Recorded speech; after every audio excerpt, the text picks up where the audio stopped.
హ్యాపీఎం pest కంట్రోల్లో customer slot book చేసినప్పటి నుంచి సర్వీస్ కంప్లీట్ అయ్యే వరకు చాలా జాగ్రత్తలు తీసుకుంటామండి. ఇక్కడ మీరు చూసే హౌస్ 8 years old అనమాట.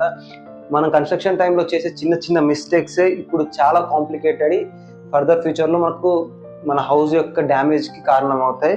ఇక్కడ సేమ్ సినారియో రిపీట్ అయిందనమాట. ఇది G+2 అండి, పెంట్ హౌస్ కూడా ఉంది దీనికి. సో దీనికి కంప్లీట్లీ డ్యామేజ్ అనేది ఒక హ్యూజ్ లెవెల్లో ఉంది. మీరు చూస్తే వీడియోస్లో కంప్లీట్ వుడ్ సంబంధించి A to Z ఈ హౌస్ రిలేటెడ్ అన్నీ మొత్తం డ్యామేజ్ అయిపోయినాయి.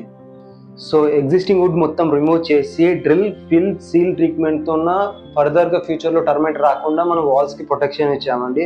ఆ తర్వాత డ్యామేజ్ పార్ట్ మొత్తం రిమూవ్ చేసి కెమికల్ స్ప్రే చేయడం వల్ల ఎగ్జిస్టింగ్ టర్మైట్ అనేది మనం క్లియర్ చేయడం జరిగింది. ఆ తర్వాత కూడా కస్టమర్కి ప్రాపర్ గైడెన్స్ అనేది ఇవ్వడం జరిగింది. ఫర్దర్ ఫ్యూచర్లో ఒకవేళ వుడ్ ఇన్స్టాల్ చేసుకుంటే ఎలా ఇన్స్టాల్ చేసుకోవాలి, ఒకవేళ వుడ్కి రీప్లేస్మెంట్ ఏమేమి ఉన్నాయనేది క్లియర్ నాలెడ్జ్ అనేది కస్టమర్ ప్రొవైడ్ చేయడం అనేది జరిగింది. సో దీనికి ప్రాపర్ వారంటీ కూడా మనం ప్రొవైడ్ చేస్తున్నామండి.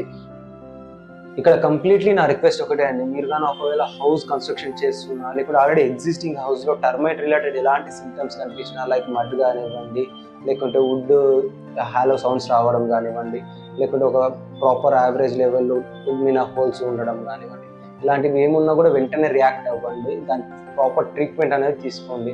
లేకపోతే మీకు చాలా హ్యూజ్ డ్యామేజ్ కలిగే సిచ్యువేషన్స్ అనేవి మీరు ఫేస్ చేయడానికి పాసిబిలిటీస్ చాలా ఎక్కువ ఉంటాయి అన్నమాట.